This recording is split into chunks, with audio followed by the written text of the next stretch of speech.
Bonjour, alors on se retrouve aujourd'hui pour finir le bilan de cours sur la séquence 15. Avant qu'on finisse la dernière partie du bilan de cours, je voulais juste revenir sur deux, trois petites choses.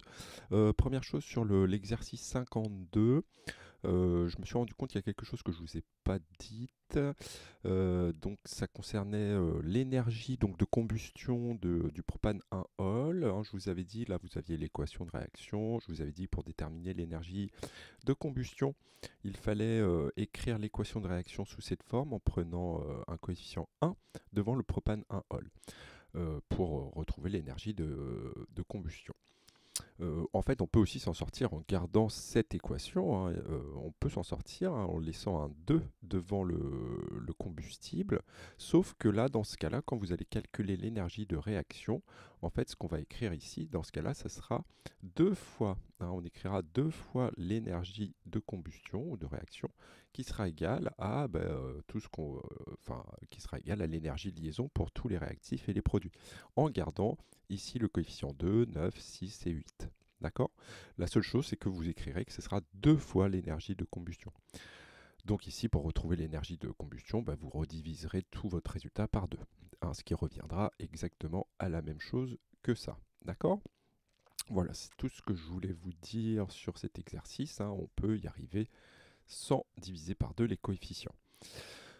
Qu'est-ce que je voulais vous dire aussi? Oui, je voulais revenir rapidement sur le diagramme énergétique là, de la combustion. Qu'est-ce que je voulais vous dire? Oui, ici, hein, donc je vous avais dit, hein, il fallait gagner de l'énergie de liaison des réactifs pour casser. En fait, je voulais juste revenir là-dessus. Vous vous rappelez, on avait dit au début du cours que pour qu'il y ait une combustion, il fallait donc un combustible, un comburant, le dioxygène, et une énergie d'activation. L'énergie d'activation qui permet de commencer la réaction. D'accord?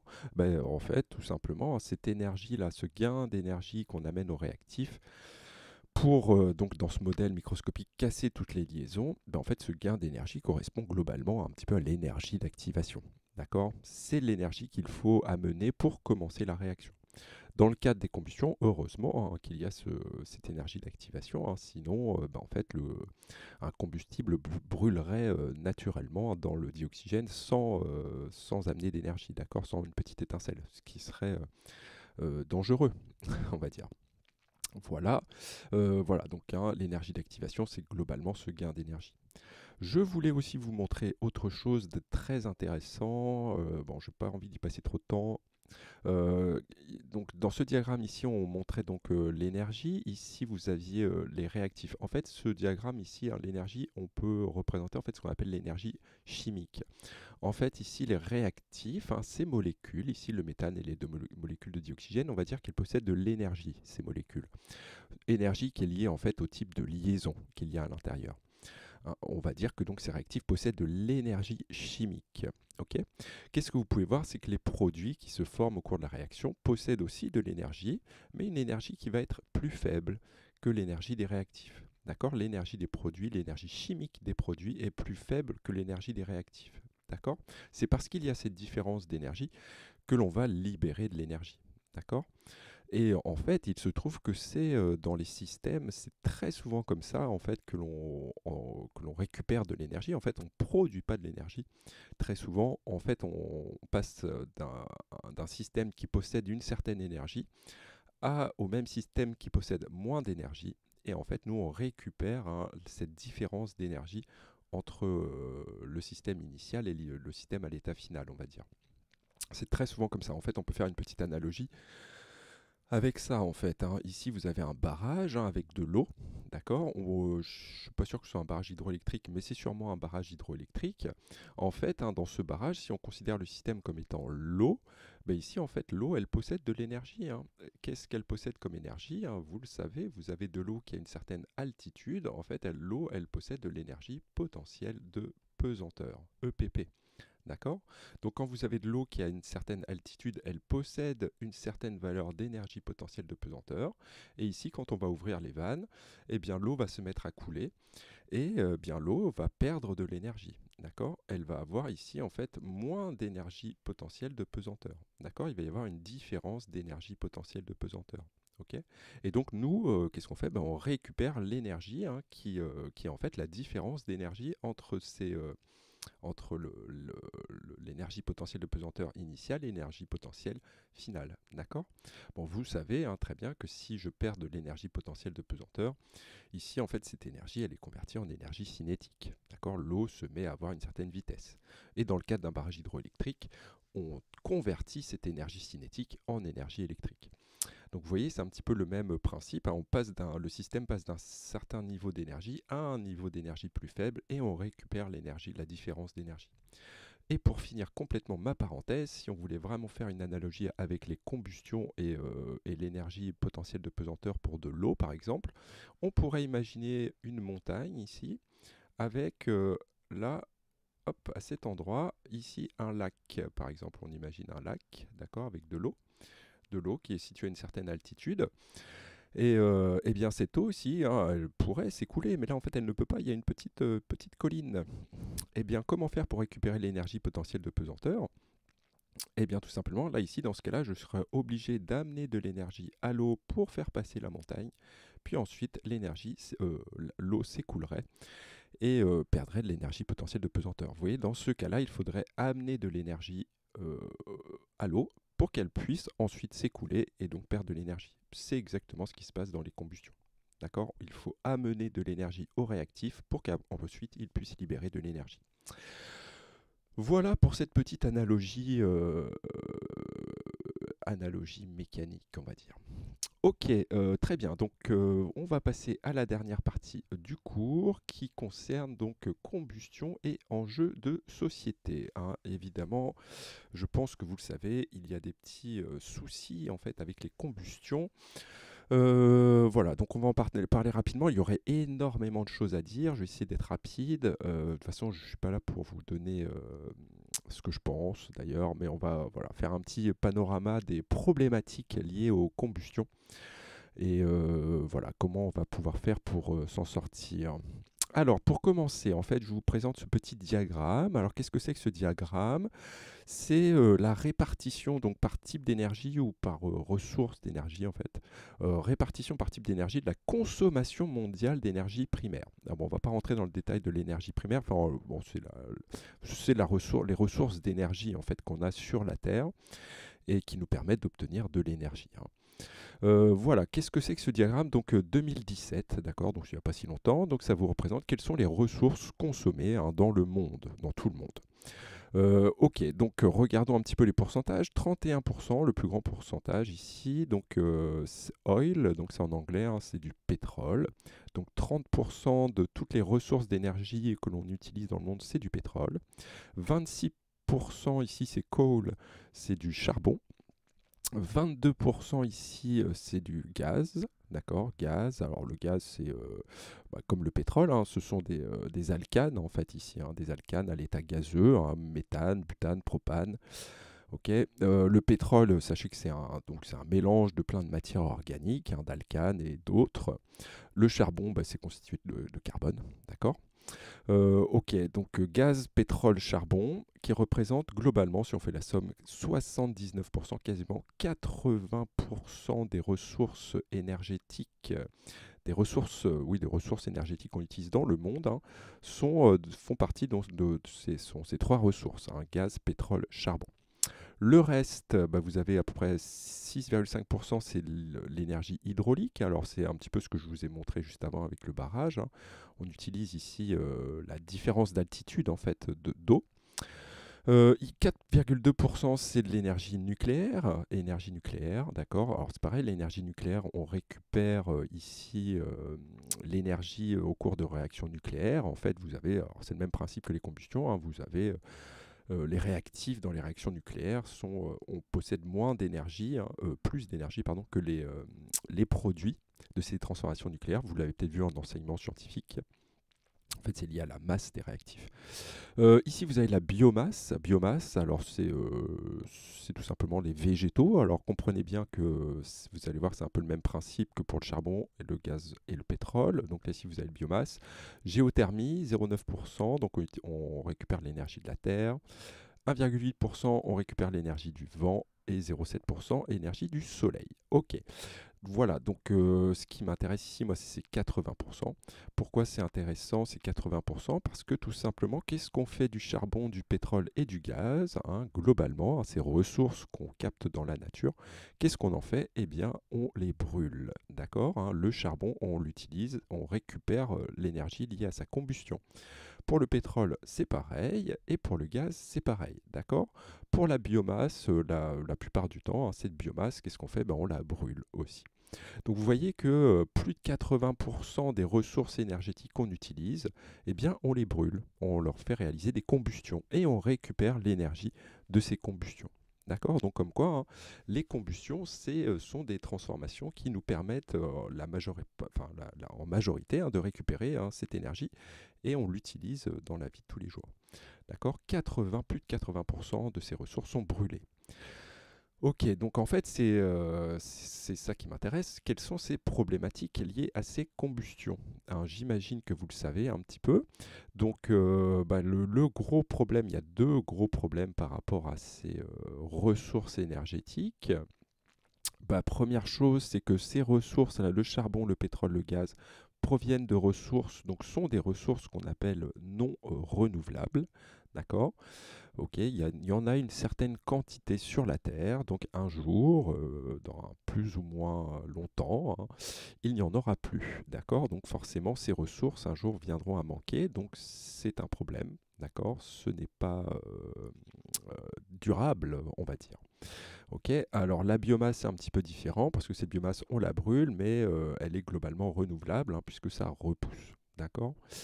Voilà, donc ça c'est un des gros problèmes de ces combustions, entre autres, enfin de ces combustions, c'est pas le problème de la combustion, c'est le problème des ressources en fait, hein. Ce sont des ressources non renouvelables, d'accord. Alors ces ressources-là sont d'origine fossile, hein, d'accord. Elles proviennent, hein, donc ce sont des ressources qu'on retrouve dans la terre, d'accord. Donc ça c'est le gros problème. Quel est le deuxième problème avec ces ressources? Et là, ça provient vraiment de la combustion. Et bien, tout simplement, lorsqu'on va brûler ce type de ressources, on va libérer, comme on a vu, hein, on va libérer quoi? On va libérer du dioxyde de carbone, CO2. Et je pense que vous savez c'est quoi le problème du dioxyde de carbone, hein, c'est que c'est un gaz à effet de serre, d'accord? Gaz à effet de serre, donc qui a la particularité de chauffer l'atmosphère, d'accord? Donc voilà, donc il peut y avoir il peut y avoir une augmentation de température, hein, de l'atmosphère liée à ces combustions. D'accord, donc là on est en plein dedans. Voilà, donc ça c'est une des grosses problématiques, hein, de ces ressources. Ok, alors bien évidemment, ça libère du dioxyde de carbone, mais ça libère aussi d'autres espèces chimiques, ces combustions, hein, qui sont des espèces polluantes, hein, comme par exemple du dioxyde d'azote ou du monoxyde de carbone, CO, qui est un gaz toxique. D'accord. Donc en plus de libérer un gaz à effet de serre, il libère aussi des produits, des polluants. D'accord. Ok, donc voici un petit peu les problématiques liées à ces ressources et donc aux combustions en fait, hein. D'accord. Voilà, donc on va indiquer ça et puis après on va voir un peu quelques pistes, comment faire pour s'en sortir, hein. Je ne vais pas vous cacher que c'est compliqué, hein. Vous imaginez bien, 80% des ressources, hein, sont brûlées. Donc ça va être difficile de s'en passer, du moins à court terme. Ok, donc problématique. Bon, je vous ai dit, hein, les combustions sont les principales sources d'énergie dans le monde, en fait, hein. Ok. Ensuite, donc les principaux combustibles, charbon, dérivés du pétrole d'origine fossile, sont des ressources d'énergie non renouvelables. Ressources d'énergie non renouvelables. Oh là là. Non renouvelables. Ce sont les ressources, hein, d'accord, les ressources. L'objet en lui-même. Hein, parler de ressources non renouvelables que d'énergie non renouvelable, hein, ça ne veut pas dire grand-chose. C'est plutôt les ressources qui sont non renouvelables. Ok, leur combustion, donc on a dit, hein, libère du dioxyde de carbone qui est un gaz à effet de serre. À- oui, gaz à effet de serre, donc qui a un impact sur la température. Et donc libère d'autres espèces polluantes, dioxyde d'azote, monoxyde de carbone. Ok, donc par rapport à ces combustibles, vous avez aussi des risques, hein, liés au stockage, hein, bien sûr, hein. Quand on stocke du pétrole ou du gaz, il y a toujours des risques. des risques par exemple d'explosion, de combustion, hein, d'accord. Bon, Lubrizol par exemple, ce qui s'est passé à Rouen, alors c'est pas des combustibles, enfin si c'est obligatoirement des combustibles, hein. Alors, c'était peut-être pas spécialement des espèces chimiques qui servaient à être brûlées, mais n'empêche que c'était des matières organiques qui brûlent, et donc il y a toujours des risques. Alors, ok, voici les problématiques. Problématiques très complexes, hein, évidemment, extrêmement compliquées, hein. Si les solutions étaient simples, ça fait longtemps que ça aurait été fait. Donc ça va être compliqué. Donc l'objectif, effectivement, actuellement, ça va être de réduire, hein, ces consommations de ressources, hein. Comment faire pour réduire ces consommations? Eh bien, c'est très complexe, évidemment. C'est très compliqué. Comment on va faire? Donc, il y a plusieurs perspectives. Réduction de la consommation, hein, il va falloir, l'objectif va être de réduire notre consommation de ces différents combustibles. Bon, sachant que nous, bon après, il y aurait plein de choses à dire, hein, vraiment. Donc là, c'est la consommation mondiale. Alors après, on pourra regarder en France. C'est un petit peu différent en France, bien sûr. Euh, donc il va falloir réduire notre consommation. Alors comment faire pour réduire la consommation, sachant que la consommation de ces ressources, hein, en fait, donc, libère du CO2, et en fait il y a un lien direct entre production de CO2, on va dire, et comment dire, qu'est-ce que je voulais dire, et situation économique, on va dire, hein. Bien sûr, il y a une question liée à l'économie, hein. Il a été montré que plus un pays rejette de CO2, plus son niveau de vie, voilà, est élevé. Donc si on réduit notre consommation, il y aura sûrement un risque de baisse de niveau de vie. D'accord. Donc comment faire pour réduire ça sans réduire le niveau de vie, hein, c'est un petit peu le souci. On est en plein dedans actuellement, hein. Alors, je ne sais pas si vous avez entendu, il y a eu une baisse durant les 2 mois de environ 11%, 11% de la production de CO2. D'accord, 11% de baisse de la production de CO2. Et donc nous allons arriver dans une grosse crise économique. Voilà. Voilà. Donc il y a plein d'enjeux liés bien sûr donc aux pollutions, à l'environnement, mais bien sûr il y a d'autres aspects économiques évidemment qui sont aussi très importants. Ok, donc je reviens sur mes perspectives. Donc réduire la consommation. Comment faire pour réduire la consommation sans diminuer notre niveau de vie, on va dire? Par exemple, c'est améliorer, hein, l'efficacité énergétique des moteurs ou des chaudières, hein, parce que bon, j'en ai pas parlé ici, mais à quoi servent toutes ces ressources, hein, ces 80%, hein, le charbon, on le brûle. Pourquoi on le brûle? La plupart du temps, c'est pour produire de l'électricité, hein, pour convertir l'énergie thermique en fait, liée à la combustion en énergie électrique, hein, la plupart du temps. Le pétrole, il sert la plupart du temps, cette combustion sert à quoi? Eh bien, elle sert surtout au transport. Transport, en fait, qu'est-ce que c'est en termes d'énergie? C'est tout simplement obtenir de l'énergie cinétique, d'accord? L'énergie mécanique, on va dire, bouger, quoi, hein. Donc le pétrole, on le brûle pour obtenir du mouvement, on le brûle aussi pour obtenir de l'électricité ou pour aussi obtenir de la chaleur, tout simplement de l'énergie thermique pour chauffer, hein, d'accord?